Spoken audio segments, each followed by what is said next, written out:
εμπειρία στην Αγγλία και εκεί ήταν πάρα πολύ δύσκολο.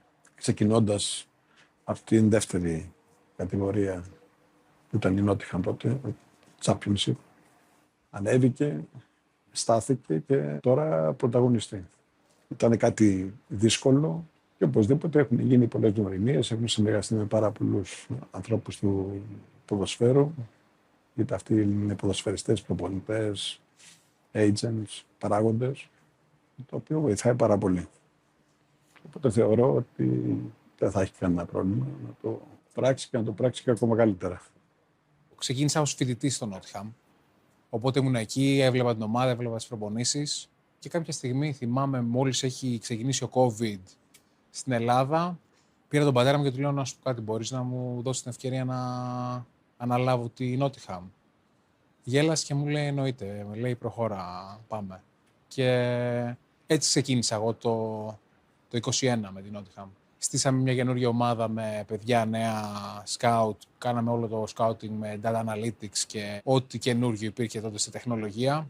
Και θυμάμαι ότι ξεκίνησαμε με 9 ήττες, τη χειρότερη στην ιστορία της ομάδας. Τώρα, από το 1865 που γεννήθηκε η ομάδα, έχει χειρότερη αρχή 9 σερί ήττες. Και θυμάμαι τον παίρνω τηλέφωνο, του λέω πρέπει να διώξουμε τον προπονητή. Έτσι μου λέει ναι, ψάξα να βρεις προπονητή γρήγορα. Και κατευθείαν ξεκίνησαν τα τηλέφωνα εκεί πέρα και καταλήξαμε τότε στο Steve Cooper.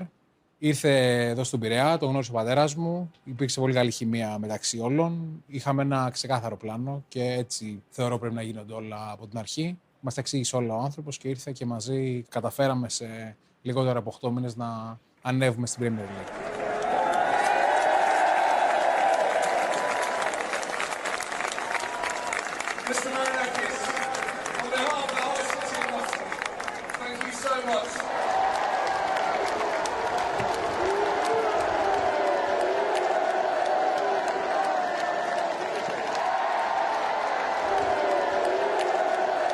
Και από τότε εντάξει, έχει δει όλος ο κόσμος τι έχει συμβεί, το τι έχουμε χτίσει εκεί πέρα, το τι έχουμε καταφέρει αυτή τη στιγμή και είμαστε τρίτη σε μια κατηγορία μέσα σε 4 χρόνια. Δεν νομίζω ότι το έχει καταφέρει κανένας άλλος από τα τελευταία 15-20 χρόνια.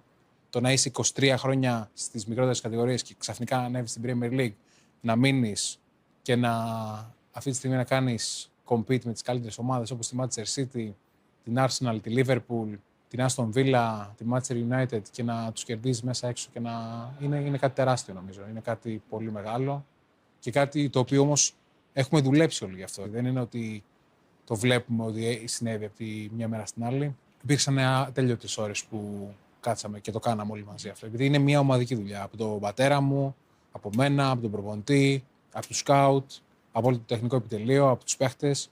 Υπάρχει ένα οικογενειακό κλίμα εκεί που ξέρετε πολλές φορές το οικογενειακό κλίμα τα νικάει όλα, επειδή είμαστε ο ένας για τον άλλον. Και αυτό είναι που μας κάνει και είμαστε τόσο δυνατοί. Και το ίδιο σημαίνει και εδώ πέρα, στον Ολυμπιακό. Νομίζω αυτό είναι και η νοοτροπία του πατέρα μου. Ο πατέρας μου είναι νικητής. Και όχι μόνο νικητής, ό,τι κάνει τα καταφέρνει. Ό,τι κάνει το κάνει με μεράκι, με κόπο και τα κάνει όλα σωστά και πάντα κοιτάει ψηλά και δεν κοιτάει ποτέ κάτω. Έχουμε ένα πλάνο ότι έχουμε αναπτύξει ένα από τα μεγαλύτερα γκρουπ αυτή τη στιγμή στο ποδόσφαιρο.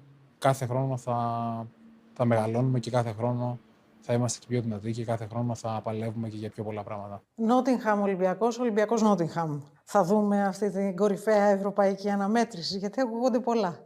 Σίγουρα ακούγονται πολλά. Εγώ αυτό που έχω να πω είναι από τη στιγμή που θα παίξουν και δύο ομάδες στο Champions League, μία από τις δύο θα το κατακτήσει.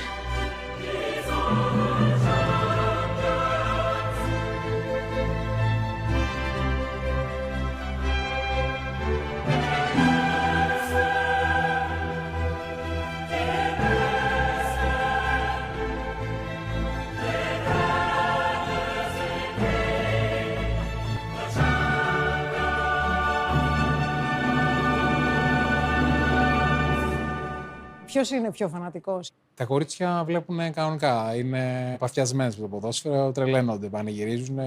Η αδελφή μου η Ελένη πανηγυρίζει όλα τα γκολ πιο πολύ και από μένα πλέον. Είναι πιο παθιασμένη. Πάει στο ποδόσφαιρο, στο μπάσκετ, πάει στο βόλεϊ. Έχει ξεφύγει τελείως. Πάει παντού. Αν υπήρχαν και άλλα αθλήματα, θα πήγαινε και εκεί. Τι να περιμένουμε στο προσεχές μέλλον?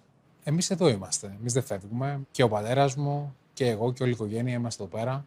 Εγώ έχω μεγαλώσει τον πατέρα μου και έχω μάθει ότι είμαστε μαχητές και δεν τα παρατάμε ποτέ. Αυτό μου έχει μάθει και αυτό θα συνεχίσω εγώ. Οπότε να ξέρεις ότι θα δούμε μεγάλες χαρές και πολύ μεγαλύτερες ακόμα. Ο Ολυμπιακός, η ευχή είναι να συνεχίσει να είναι μεγάλος νικητής.